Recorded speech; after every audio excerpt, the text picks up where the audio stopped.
Sur K-Media TV ak K7 TV yoonu ndam ci tey ji ñu war a teew ci tirage au sort du championnat populaire au niveau de la zone 11 de Malika mu nekk 2 ans yoo xam te ne goûté wuñ ci football dans le championnat populaire ñu dellu si ren ci contexte bi muy Covid 19 bi ñu jël les mesures barrières pour mën a redémarrer loolu tey ñu nekk ci tirage boobu war ko démarrer fii ci au niveau de la mairie de la commune d'arrondissement de Malika avec toute l'équipe de Yoonu Ndam et de K-Media TV. Le président de la zone 11 de Malika ñu ñëwoon tey ci tirage au sort pour le championnat populaire au niveau de notre zone. 2 ans goûté wuñu football ñu dellu si waat nday pour reprendre ko ñëw fii tey ñu doon laaj tirage boobu yow loo ciy xaar. merci Soro ñu ngi lay ziar bu baax di nuyu sa technicien yi nga àndal. ñu ngi koy préparer avec impatience. mais aussi avec précaution. parce que ren dañu nar a jouer ci contexte boo xam ne pandémie bi daf fi nekk Covid 19. donc note circulaire jóge na ONCAV wax ne. il faudra l'obligation d'être vacciné pour dugg ci stade bi te incha allah loolu la ñu bëgg a respecter loolu la ñu bëgg a dérouler donc l'appel qu'on lance à l'endroit de l'ensemble des ASC en tout cas des présidents d'ASC pour ñu jël seen ay matukaay mooy ñu fexe que tous les acteurs du navétane que ça soit les joueurs les dirigeants les supporters ñoom ñëpp ñu jël précaution vacciné wu avant ñuy démarrer compétition en tout cas loolu la ñu bëgg di ñaan yàlla commencer ko ci jàmm jeexal ko ci jàmm équipe bi gën a baax gën a taxaw yàlla na ko yàlla may ndam léegi nag lu ma ci dolli peut-être une petite correction mooy que ne en fait c'est 2 ans mais en réalité benn saison kese lañ football parce que dafa en fait 2 ans yi dafa duggante n'est-ce pas donc nañ ñaan yàlla ren dérouler ko en tout cas nawetaan d'ailleurs moo war a nekk l'exemple pour toute la population pour que ñu suivre l'exemple du mouvement navétane même lamb ji lu ñu bëgg mooy ñu suivre l'exemple du mouvement navétane gis nga c'est un défi qui est lancé mun naa ne les autorités ñoom ñoo defar lii après dénkuñu ko lancé ñu défi parce que ñu bari ñu ngi yaakaar ne mouvement navétane du mën a sauvegarder stade bi donc loolu mooy suñu défi ren ñu fexe et puis d'ailleurs ñu siy profiter comme ni ñu ko defee ci Covid bi ñu fexe ASC yëpp lu ñuy ñëw ñu sensibiliser seen ay supporters ñu xam ne lii suñ ko yàqee suñu bopp lañ ko yàqal. kon daal yaa ngi xaar président ASC bu ne jëm liggéey boobu ci goxam. non dafay am sax xam nga lu tax. parce que Malika les supporters de Malika am nañu cër d'ailleurs sax population de Malika ñoo am culture boobu ils ne sont pas du tout violents te loolu dinañ ko démontrer incha allah on espère qu'à la fin de la saison pelouse bi nuñ ko fekkee dinañ ko bàyyee nu ko gën. waaw tout d'abord donc maa ngi leen di remercier donc di la nuyu waa Malika yëpp ñoo xam ne ñu ngi may seetaan ak tout le monde donc di nuyu diaspora bi ak ñëpp ñoo xam ne ñu ngi ci àdduna bi waaw comme ni nga ko waxee rek yaakaar naa ni 2 ans toog nañ ko et que navétane amul yaakaar naa ni mu nekk loo xamante ni ci jeunesse bi ñoo xam ni chaque année bu école tëjee da leen di organiser la navétane yi pour élèves yi ak étudiants yoo xam ni ñoom ñoo nekk en vacances pour leen permettre ñu def ay activités mais sur le plan sportif yaakaar naa ni gars yi toog nañu 2 ans footballuñu et que tamit neexul ci joueurs yi neexul tamit ci dirigeants yi yaakaar naa ni mouvement navétane dafa populaire te tamit nit ñi bëgg nañ ko trop mais également ça ne veut pas dire que ni mouvement navétane football amul rek équipe bi defuñu activité parce que tamit comme ni nga ko waxee contexte coronavirus bi tax na équipe yu bari defuñu football mais am na ay activités yu ñu doon def comme sensibilisation tout récemment rek ASC Jokko donc def nañ ko et que tamit joxe nañ ay masques ak ay gel yoo xamante ni dafay permettre population bi utiliser ko je pense que malgré que navétane amul mais également li nga xam ni mooy football bi defuñu ko mais nag teewul li nga xam ni mooy sensibilisation bi waroon ñu ngi ko doon def en tant que équipe sportive xam dañu ñëw pour tirage bi pour xam ci ban poule lañ bokk comme que toog nañ 2 ans football lañu yaakaar naa ni nit ñëpp sawar nañu instant yi pour football comme ni nga xamee stade bi tamit dañ koo defar synthétique la ça motive encore les jeunes pour leur permettre que ñu exprimer wu ñu wane seen talent. waaw comme ni ngeen ko xamee rek Jokko moom équipe bu mag la kenn du ko présenter au niveau du département de Pékin donc léegi département de Kër Massar la ñuy wax mais tamit yaakaar naa ni ñëpp xam nañ ko du équipe bu ndaw et que tamit yaakaar naa ni pare nañ lépp li nga xam ne rek mooy sur le plan sportif mooy joueur dirigeant muy supporter ñun ñëpp pare nañ pour mouvement nawet. waaw jamono moom comme ni ko waxee rek équipe bu mag la comme Jokko mais nag yaakaar naa ni tamit yabantewuñu Jokko tamit jamono tamit yabu ko et que tamit malgré ay frère lañ ay cousin lañ ay lépp lañ donc sport moo ni boole même bu nu bokkoon poule sax tamit yaakaar naa ni ku mënti gagné du jógee fii mais nag ñun moom pare nañ yaakaar naa ni jamono moom mooy peut-être titre côté boobu mais ñun moom yaakaar naa amuñu nuy ragal. tey nag sama teewaay fii dama ñëw sur convocation de la zone 11 donc pour le tirage des poules pour la saison navétane 2021 donc en tant que président de l'ASC Jokko loolu mooy waral sama teewaay fii tey mais aussi mën ma fi ñàkk teew aussi ci casquette conseil municipal président de la commission sport également parce que je crois que loolu aussi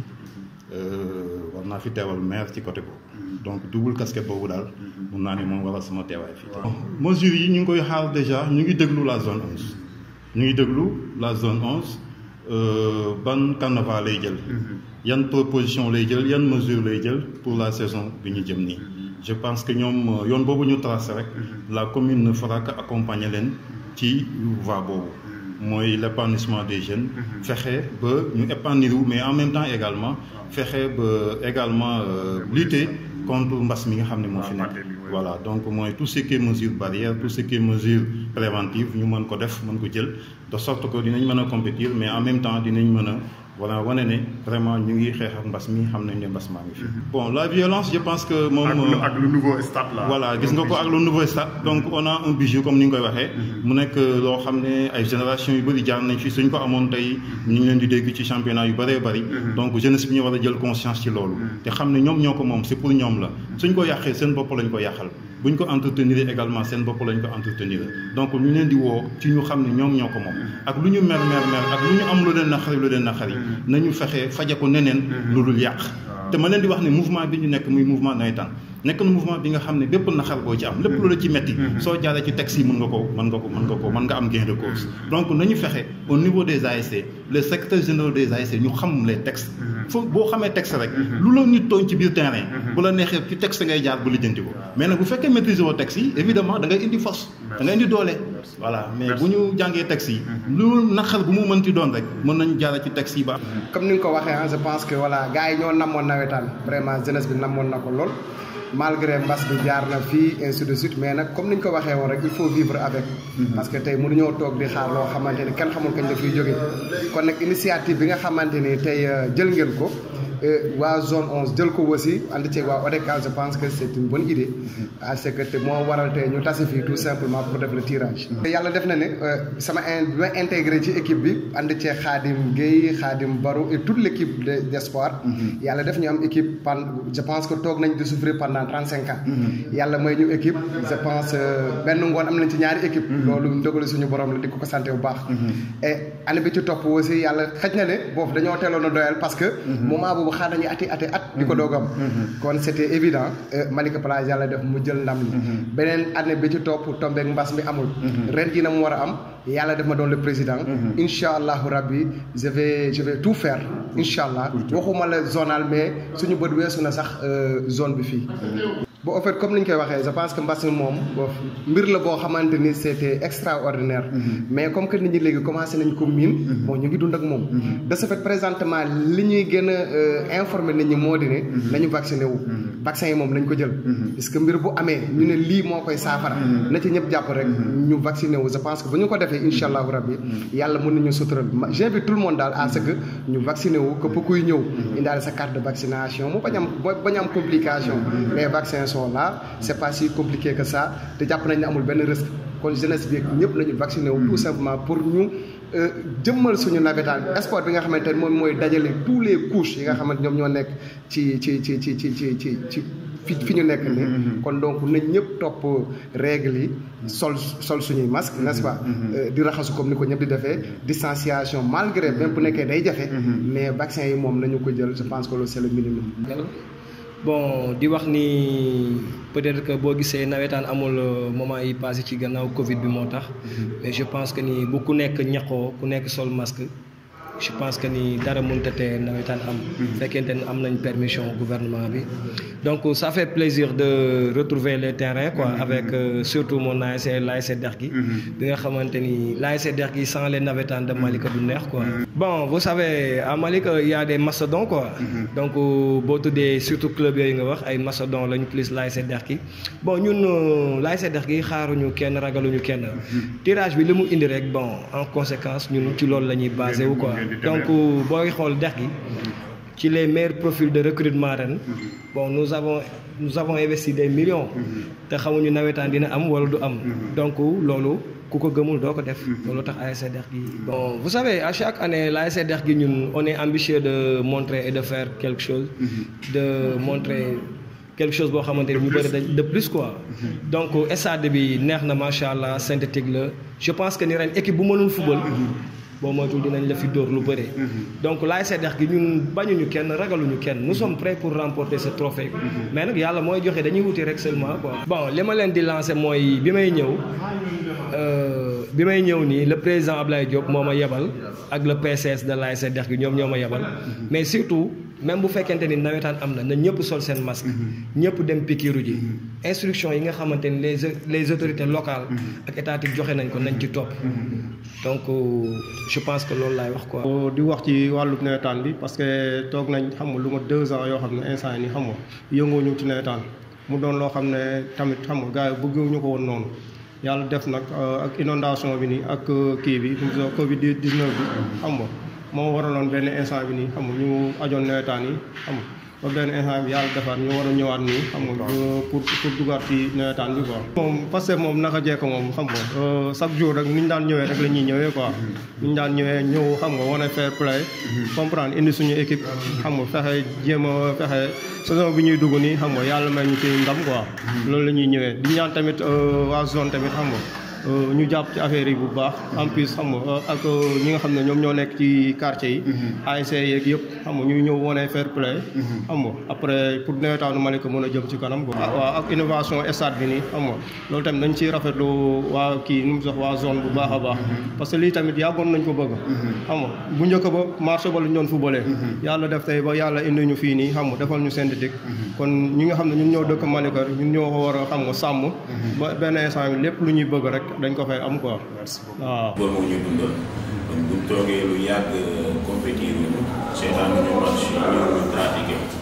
dafay am lu ñu manqué donc ñu ngi ciy sant yàlla bu baax may nañu ñu fekkee reprise boobu di ñaanal aussi suñu way daw yi nga xamante ni raté nañ ko parce que aussi nga xam ne ni ci période bu difficile la ñu passé période bu difficile la ñu nekkoon donc ñu ngi ci ñaanal suñu way daw yi yàlla xare àjjana yàlla yërëm mais comme ñun ñu fi nekk aussi il faut ñu recommencer suñuy activité wax dëgg yàlla bon rien n'empêche que ñu commencer waat suñuy activité tout en sachant que ni aussi dañoo war a respecter encore procédure sanitaire yi nguur geek ay fajkat yi teg ci suñuy loxo donc ñu rappeler nit ñi ni dañoo war a respecter les mesures barrières donc loolu la ñuy nuyu ko di remercier aussi encore une fois seen teewaay. appel bu solennel la di leen dëgg yàlla ñoom ñoo moom infrastructure bi te ko xam ni infrastructure bi dañ ciy jot donc war nañoo fexe ba nga xamante ni utiliser ko d'une façon boo xamante ni bu ëllëgee dinañ bu déwénee dinañ mën a ñëwaat utiliser suñu infrastructure comme nañu la d'autant plus que xam nañ ni stade bi en projet pareegul xaajagul bay pare benn phase rek lañ teg te am na différentes phases yoo xamante ne mi ngi suivre donc buñ sañoon ñu ñëw ak esprit fair play ñu football ci jàmm ñun ñëpp que le meilleur gagne ñun ñëpp Malika lañ dëkk ñoom ñoo ko moom wala département de Keur Massar lañ bokk donc ñoom ñëpp ñu ñëw football dans la quiétude wax dëgg yàlla dans la paix et la non violence. waaw comme d'habitude jamono ay perspectives yu am solo lay am ci nawetaan parce que aussi c'est l'équipe la plus titrée de la zone donc ñoom bu ñu ñëw ak demi-mesure wax dëgg yàlla dañuy ñëw ak engagement ak défi yu kawe yoo xamante ni chaque fois bu ñu ñëwee rek ñun dañuy bëgg a egg final te xam nga ne ko xam ni bu ñu eggee final wax dëgg yàlla jël coupe bi moo ñuy yitteel quoi. di leen baalu ak di leen wax aussi baal nañ leen ak di ñaanal ñëpp jàmm et puis di ñaan yàlla jël fi mbas bi parce que nag contexte bi ñu nekk ren contexte pandémie Covid 19 la donc ren nekk saison nar a nekk saison bu particulière parce que am na ay précautions yoo xamante ni ONCAV si kaw ñoom ñoo ne nañu fexe jël précaution yooyu mooy fexe sensibiliser l'ensemble du mouvement navétane ñu dem vacciner wu. Ils ont même parlé d'obligation pour que ñu def passe sanitaire képp kuy ñëw stade en tout cas tous les acteurs du mouvement navétane ñu fexe vacciné wu balaa ñu ñëw ci biir stade bi moo xam compétiteur la moo xam dirigeant la moo xam supporter la donc loolu aussi ñu ngi leen di ñaan yéen président yi yéen joué ci rôle bu am solo pour que l'ensemble de la famille du mouvement navétane à Malika ñu mën a vacciné wu avant ñu démarrer compétition yi. beneen bi ci topp mooy contexte aussi bi ñu defee tirage bi ñun ñëpp xam nañ ne Malika tirage yi daan na gën a neex ni daan na gën a xumb ni pourquoi cette année ñu def ko sox invité dans chaque ASC juste 2 personnalités mooy que ne contexte moo demee noonu sans plus tarder dama leen di jox peut-être d'ailleurs sax wax naa ko léegi information bi y a eu des ASC ou bien des zones yoo xamante ni par rapport ak notre ONCAV bi elles ont décidé de ne pas jouer am na quelques ASC yoo xam ne ñoom jàpp nañu ne peut-être mënuñu assurer obligation pour seen ay acteurs pour ñu vacciner wu donc si loolu ñoom ñu décidé bañ a bokk nawetaan am na aussi ay zone yoo xamante ni décidé ou bien benn zone au niveau Pikine bu décidé ne du jouer mais moom contexte bu spécial la parce que dafa am benn décès foofu boo xamante ni peut-être naam affaire fédération la woon. mais xam nga monde du sport en général les acteurs du mouvement navétane c'est les mêmes personnes ñoom ñooy nekkaat ci championnat donc du coup rek day xaw a lii donc loolu aussi ma bëggoon lancer peut-être au président d'ASC pour que aussi ñu wax peut-être seen volonté de participer à la saison 2021 au niveau de la zone parce que aussi ñun zone 1 suñu stratégie bu ñuy doxee mooy on ne fait rien sans le consentement mais également l'accompagnement des présidents d'ASC ñun consensus la ñuy joxe te on ne souhaiterait pas aussi ne dañuy def lancer wu ci benn saison boo xamante ni les présidents d'ASC suivre lu ñu donc moo tax toujours rek dañuy bëgg a def une petite discussion avant même ñuy lancer tirage bi pour ñu xam quel est l'état d'esprit aujourd'hui de nos différentes ASC parce que l'idée en tout cas ñun au niveau de la zone idée bu ñu bëggoon partager mooy ñu fexe dérouler saison bi maintenant xam nga ay texte moom wala volonté day nekk ci kaw mais faisabilité bi on n'est pas sûr que dinañ ko mën a matal à 100%. donc aujourd'hui peut-être ONCAV mun na am volonté def note dem auprès du ministère wane ne lii la jël ay ndogal mais dans la pratique sur le terrain est-ce que ndogal yooyu dinañ ko mën a matal à 100%. loolu aussi sur le principe ñun ñëpp on peut être d'accord. Mais si demain on a des difficultés pour dérouler ce qu'ils ont dit de manière pratique, parce que aussi mouvement navétane c'est le public. Aujourd'hui zone 11 déjà ak zone yu bari sax dañu commencé woon di am ay difficultés financières suñ ci tegee ne bloqué supporters yi mën na poser problème mais toujours li ma wax sama membre zone yi mooy nañu adhérer sur le principe déjà suñu demee ba sur le terrain ñu xam ne lii c'est pas faisable ñu on va s'organiser parce que chaque jour ñu gis ay mesures jóge ci kaw on se rend compte que ne mënuñu ko dérouler à la lettre comme ñoom ni ñu ko waxee mais dañuy fexe modifier ko pour xam ñun naka lañ koy dérouler donc loolu moo tax il faut jamais dire non a priori ñun loolu la ñuy jàpp quoi. Maintenant s'il y a des présidents d'ASC yu souhaité woon peut-être wax seen position par rapport à ça c'est le lieu ñu intervenir ñu wax ne ñoom par rapport à ça lii moom mooy seen position n'est-ce pas. Bon maintenant chaque président est venu avec son président de la commission sportive et peut-être pour chaque ASC la personne morale peut prendre la parole si elle le souhaite bien sûr. Après ñu soog a maintenant procéder au tirage parce que nous on a dit quel que soit alpha nañu def tirage bi parce que tirage bi ça ne gêne en rien que nawetaan am wala nawetaan bañ a am c'est juste de dire voici les poules chaque ASC nii lañ def et chaque ASC peut-être va se préparer en conséquence en attendant ñuy xam fan la war nañ di mujj ak bëtam. bu ñu ñëwoon rek def tirage dem kon damay jàpp ni ñun football bi rek moo ñu intéressé te ñu nekk ci contexte boo xamante ni kenn ku nekk war nga cee mën a bàyyi xel boo xoolee ci démission yi bari na ASC yoo xamante ne dañ def réticence ñu bëri songuñu démission yi am na ñoo xamante ne daanaka sax amuñu arrivé am na ci ASC yoo xam ne nag gëm nañ ne nawetaan dina am def nañ seen recrutement tirage daan na am ñu daan gis engouement bu ëpp bii kon ba léegi nit ñi ñu ngi xel ñaar nawetaan dina am wala du am ba léegi ñu ngi koy xel ñaar man nag leen moo may naqari quoi tey waroon na fekk aussi en dehors ñuy wax affaire tirage wala ñuy wax mbiru ASC ak wax seen volonté mais dama doon xaar tey ñu ni ban taxawaay wala ban façon compétition la ASC yi war a def lu dul football kese ndax corona Covid baa ngi fi war na am compétition boo xamante ni dinañ xool ban ASC moo gën a xeex mbas mi loolu rek nawetaan la man gis naa dans une commune xam nga lu ñuy def nawetaan pavage la ñuy def ASC bu nekk fi ne la nga waroon def ci ay xon def ko ci recrutement joueur def ko ci leneen da nga ko dajale di pavé sa quartier ñu inondation mu ngi fi nit ñi ñu ngi jóg mais Malika gisuma benn ASC bu taxaw ci affaire inondation kon boog ñun pour ñu mériter suñu subvention ñun bu lañ taxaw di ko laaj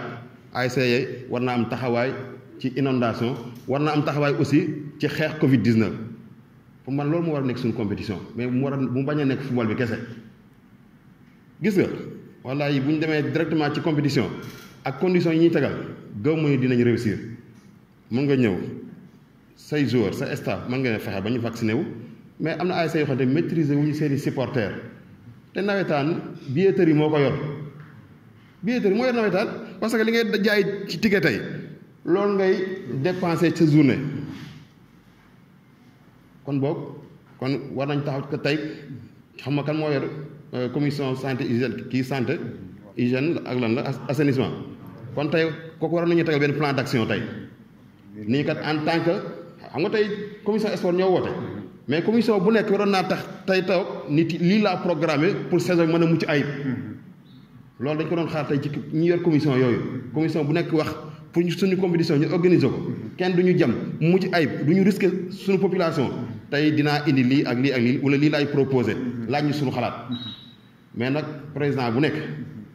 mën nga garanti nag ni jour bu ma jox xaalis nga ñëw sama ASC di nga vacciné wu mais mënoo garanti ni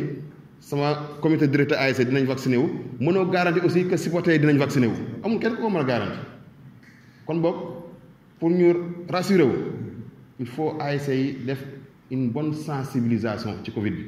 def une bonne sensibilisation ci vaccination bi parce que vaccin yi dañ ko diaboliser ba nit ñi ragal ko fekk demeewul noonu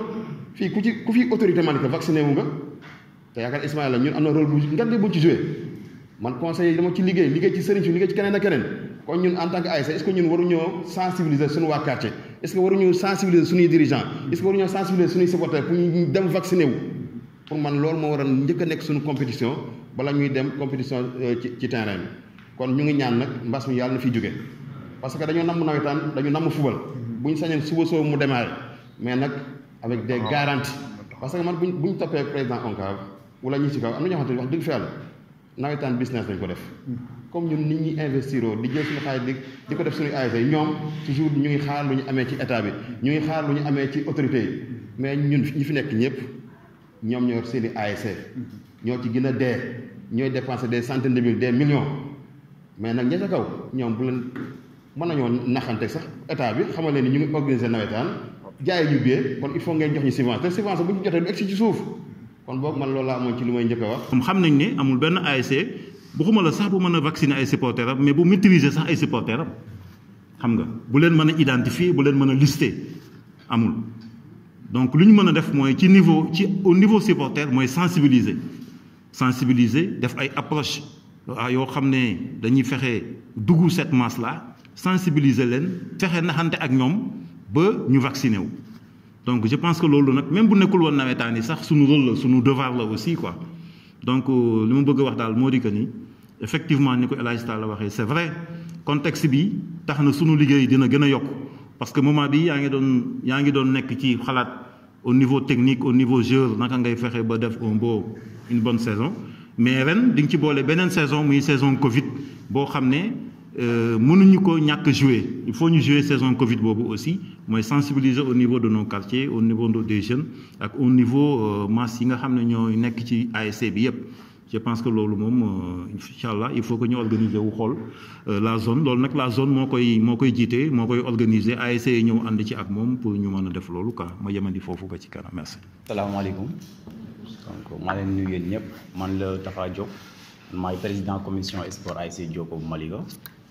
donc maa ngi nuyu d' abord président Ahmed Ba ak président Ismaïla Ba ak waa zone 11 yëpp bu Malika waaw juste rek di ñëw ci. Monsieur Talla Diallo li mu wax sànq mooy concernant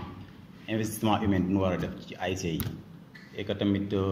damay d' accord benn côté ak moom parce que tamit mouvement navétane bu ñu ko waxee du question de football rek de notre côté ASC Djoko yaakaar naa ni tey jii rek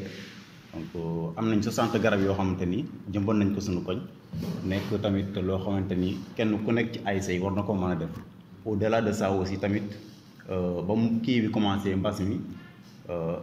am nañ ay max yoo xamante dañ ko distribuer ak ay gel suñu quartier defal ko suñu waa koñ et que tamit su ma juumul am na ASC yoo xam tamit def nañ ko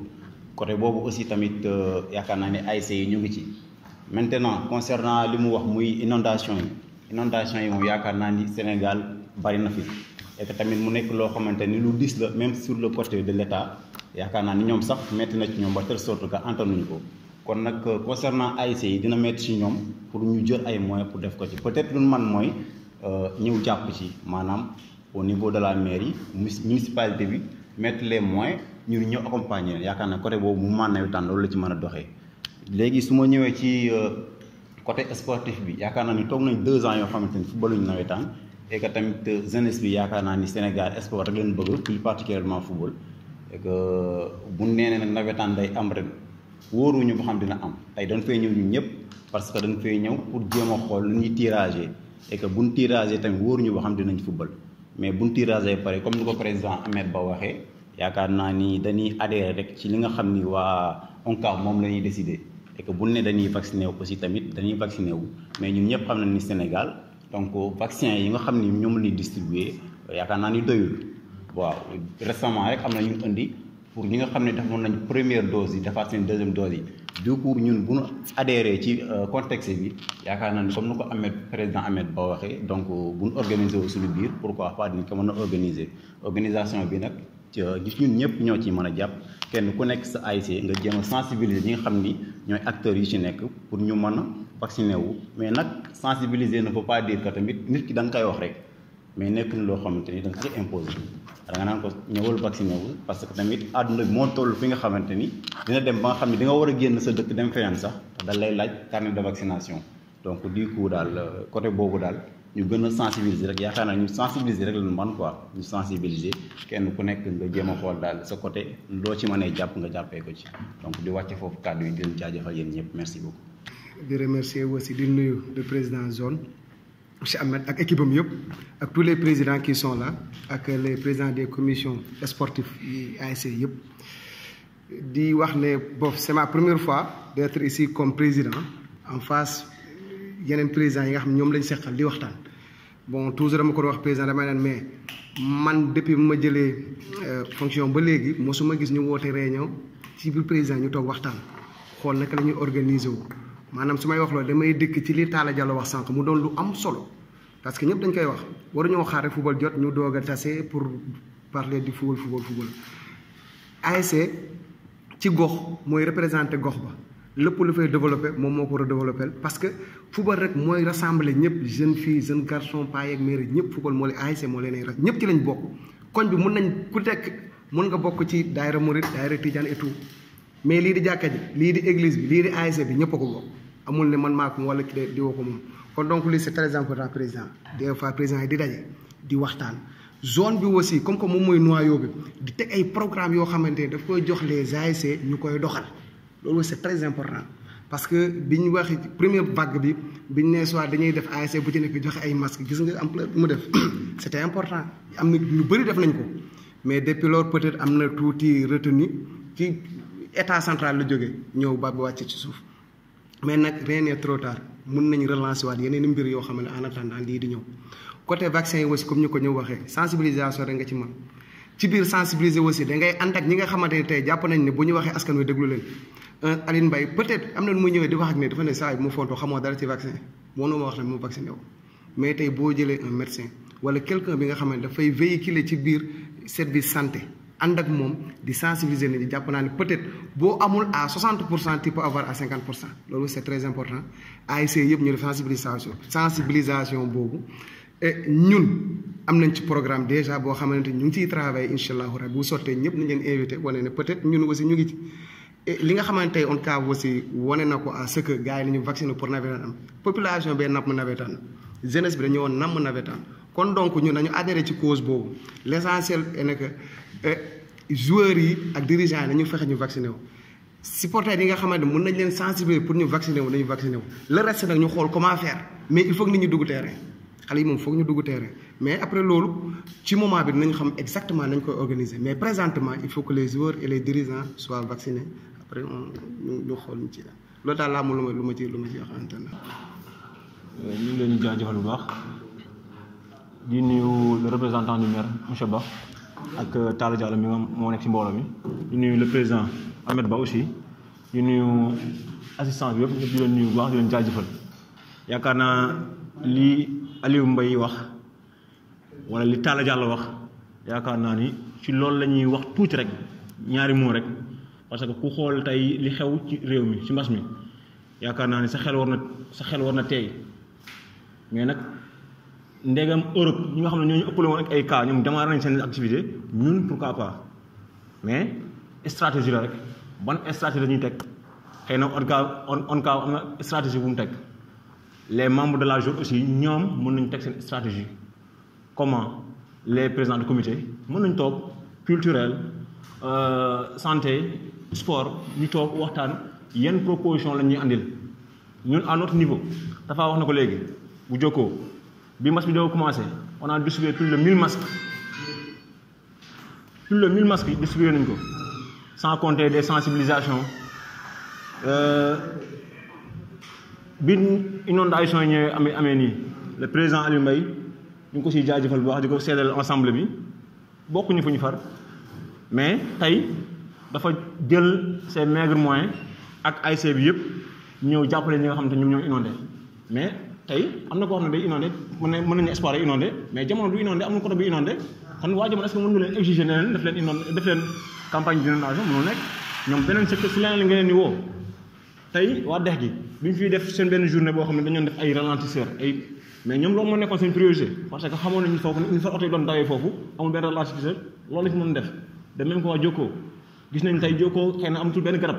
gars yi dag nañ garab yëpp pourquoi pas journée de reboisement yooyu mooy activités yi nga xam ne tey war nañ ci mën a bàyyi xel kon dañuy ñaan le président Amath mu sensibiliser ñi nga xam ne tey ñoom ñoo nekk ci comité yi ñu taxawal des autres activités yoo xam ne bu doo ko sport bi kese ñu taxawal yu mel noonu su ko defee sensibilisation bi dina si mën a jàllee loolu ñu ngi koy ñaan président bu baax a baax a baax beneen bi aussi mooy di wax le monde entier le mouvement associatif ñu naan ko ASC dañoo organiser wu donc ku organiser wu waruñu tey ne kat ñii mën nañ commencer ñii mën nañ protocole sanitaire la rek ñun mën nañu démarrer comment li Aliou may wax d'abord les acteurs ñu commencer vacciner wu les joueurs plus les représentants des ASC ñu vacciner wu su ko defee Europe ni mu démarrer ñoo njëkk commencer def ndànk-ndànk les supporters ku bëgg a dugg na nga def test 2 jours avant ñu doon seen résultat nga dugg ak moom stade wala nga def andi sa carte de vaccination loolu tamit su ñu nee au fur et à mesure ñuy dem mën nañu ko exiger nit ñi mais li nga xam ne moom mooy njëkk daal mooy ñi nga xam ne tey mooy les joueurs waxtaan ak ñoom sensibiliser leen pour que ñu mën a def vaccin yi ci ni mu gën a kiiwee wala ku bëgg a dugg tamit loolu tamit ñu gën a ko ci protocole sanitaire bi def sa test soo bëggul vacciné wu nga def sa test 2 jours avant match tey Jokkoo dafa war a fóot samedi bi di ñëw maa dem ma def sama test bu fekkee jaral na ma ko ma def pour ma seetaani ñu ko ma def sama test su ma ñëwee am samay résultat dugg ak moom loolu tamit proposition la bu ñu bëggoon proposé salaamaaleykum wa rahmatullah. ASC moo war a nekk vecteur de développement xëy na léegi sax ñun suñu génération waruñu nangu lool ñun li ñu xamoon mooy ASC yi ouverture des classes ñoo daan nettoyer école yi ASC yi ñoo doon def campagne de reboisement ASC yi ñoom ñoo doon nettoyer mbedd yi te loolu yëpp dañ ciy xaar suñu ASC naam zone 11 gàcce ngalaama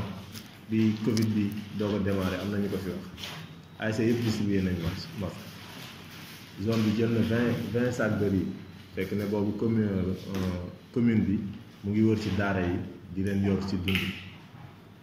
zone bi jël 20 sacs de riz dem dimbalee ko commune bi te du moom kese parce que bu jamono boobu ñëpp a jóg dugal ci seen loxo Aliou Ndeye mën na ko seere mais nag la taxoon ñu def ko ñu ngi fi ba tey jeexagul donc waruñu baisser les bras tey fi ñuy xaar ASC yi mooy monde bi yëpp Sénégal yëpp ñu xam ne mouvement navétane su fi Covid bi jógee bokk na joué na ci rôle bu extraordinaire pour Covid bi gaaw si jóge te loolu aussi dañ koy sas président ASC yi te on espère que d'ici quelques jours ñoom ñëpp dinañ démarrer aujourd'hui képp koo xam ne souhaité na ñu vacciner la sa koñ président d'ASC bi wala ASC bi mën na jël initiative contacter zone ñu dem rencontrer ICP ñu programmer ko jour boo xam ne dañuy déplacer wu ci ASC bi ñu def peut-être bâche ak animation peut-être pour sensibiliser nit yi ñu ñëw vacciner wu surtout les acteurs ci ASC bi loolu bépp président d'ASC bu ko souhaité loolu mën nañ ko def avant ñuy démarrer compétition parce que yeneen zones yi ñu ngi koy def pourquoi pas ñun parce que soo xoolee d'habitude zone 11 moo doon joxe exemple pour beaucoup d'activités wala beaucoup d'actions te loolu aussi noonu la war a continuer di demee ci liñ jàpp donc sans plus tarder damay jox président commission sport bu zone bi moom mooy présenter naka la war a dérouler tirage au sort bi après moom aussi avec le secrétariat ñoom ñooy dérouler tirage bi en toute transparence ñu mën a def tirage senior yi en tout cas peut-être cadets yi ak vétérans yi en général da doon am mën na am après merci président vous avez la parole. waaw salaamaaleykum ñu nuyu ku nekk turam ak santam di rafetlu bu baax a baax intervention yi nga xam moo fi jóg donc ñu nuyu aussi di nuyu bi monsieur le maire muy tonton Ismaïla donc di ci teg tamit président de la zone di ci teg sama nijaay Talla ak ñoom Alpha ak ñoom Baye Liou gars yi ñu ngi leen di ziar baax a baax ak suñu père Marley donc comme niñ ko waxee rek yaakaar naa intervention yi rafet na mais li ci gën a am solo mooy lépp dafay nekk ci cadre bien faire rek ñu xam ni mooy li ñu wax rek ñun ñoo bokk suñu Malika te lu ñu bokk rek loo xam ni kenn mënu koo xëcc dem sa yoon daal il faut ñu teg ko ci penc bi ñu waxtaanee ko yaakaar naa ni moo waral tey affaire bi nii aussi di ñaan tamit yàlla mbas mii nga xam moo fi nekk yàlla jëlee ko fi ci jàmm ak salaam parce que franchement it gars yi sonn nañ ci bu baax a baax aussi tamit beneen mooy aussi di remercier comme ni ko président jeexee fi mu tegee kàddu di remercier les ASC parce que ci début Covid bi donc zone tegoon na ay actes yu nga xam ni te peut-être ASC yi ci boppam ñoom ñoo dëggal actes yooyu noonu pour mu neex parce que boo seetloo am na benn limu masque boo xam ne dañu waxoon ni zone daf koy joxe te bu ñu waxee zone nekkul les membres de la zone donc les membres de la zone dañ ci bokk mais ñoom fan lañ jóge ci ay ASC te ASC yooyu noonu ñoom ñoo dëggal loolu mu neex nga xam ne kenn ku nekk bay na ñi nga xam ni mooy bay na ci waaram beneen bi aussi mooy sama ndijaay fi mu ñëwee rek yaakaar naa ne loolu yokk kii la quoi nuñ ko ja yokk aussi ñu gën a xam ni nag suñu secteur d'activité war na mën a gën a yokk lu dul ci football quoi ñu war a gën a mën a jege suñu population ba nga xam ni tey ji lépp loo xam ne war na fa am rek ASC bi taxaw ci ni mu waree quoi yàpp naa ne nag loolu moo ci gën a am solo te itam bu ngeen seetloo intervention yi fi génn rek macha allah comme niñ ko waxee rek xam nga tirage yi moom doon na ëpp lii presque boo seetloo presque tirage populaire lañ ko doon def bu nga xam ne macha allah kenn mais lu ñëw rek lu yëngu rek la ko yëngal moo ko ëpp doole. kon donc comme cette année ci boo seetloo comme année yee passée modalité de tirage bi ñu doon def ñun moom la ñuy utiliser ba léegi rek comprendre c'est-à-dire pour gagner beaucoup plus de temps mooy dañuy am 2 poules de 5 ak benn poule de 4 parce que au total ñu ngi am 14 ASC comprendre léegi 2 poules de 5 ak benn 4 donc yaakaar naa ni loolu moom moo fi nekk donc bu ñu seetloo ci année bële na le presque 2019 Malika sur Mer moom moo jëloon tournoi bi kon donc Malika sur Mer moom mooy nekk tête de poule A comprendre Malika sur Mer mooy nekk tête de poule A moom mooy nekk tête de poule A baax na oh léegi Malika sur Mer moom ak Cité Sonatel ñoom ñoo demoon final donc Malika sur Mer gañe ko kon Cité Sonatel moom mooy nekk tête de poule B comprendre voilà poule A bi Malika sur Mer mooy nekk tête de liste tête de poule Malika sur Mer ah day tegal ko ni voilà léegi poule B bi Cité Sonatel mooy nekk tête de poule ah du noonu léegi ana Cité Sonatel waaw kay léegi boo seetloo ñoom ñaar demi-finaliste yi ñaari demi-finaliste yi c'est l'ASC Dex gi ak ASC Espoir léegi kon ñoom ñaar poule C bi Mor tegal fi poule C bi ñoom ñaar dañuy tirer ku génn ñu teg ko poule C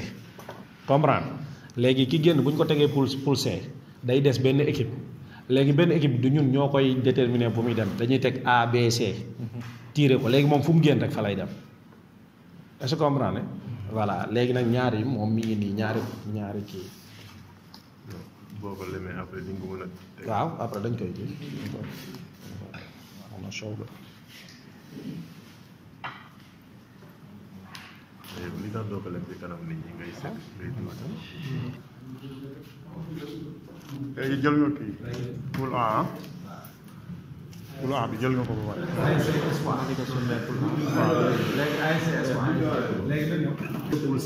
tête de poule C ASC Espoir.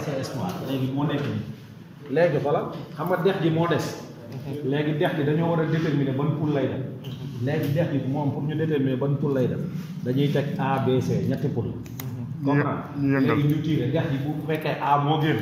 A la jëm bu fekkee B moo génn B la jëm bu fekkee C moo génn C la jëm léegi 2 poules. voilà 3 poules. voilà donc 3 poules lay doon waaw.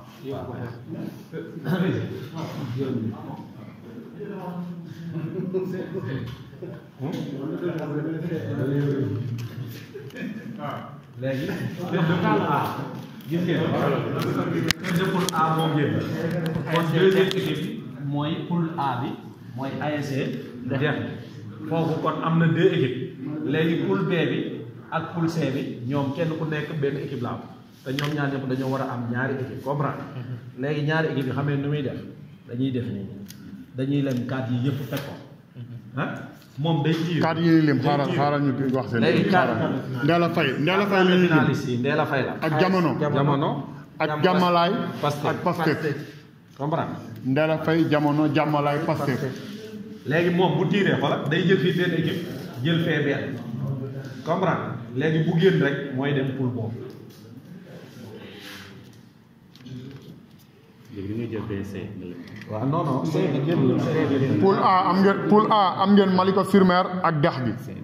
poule B ngeen amagul Cité Sonatel waaw poule C mu ngi ñëw Espoir ah poule C Espoir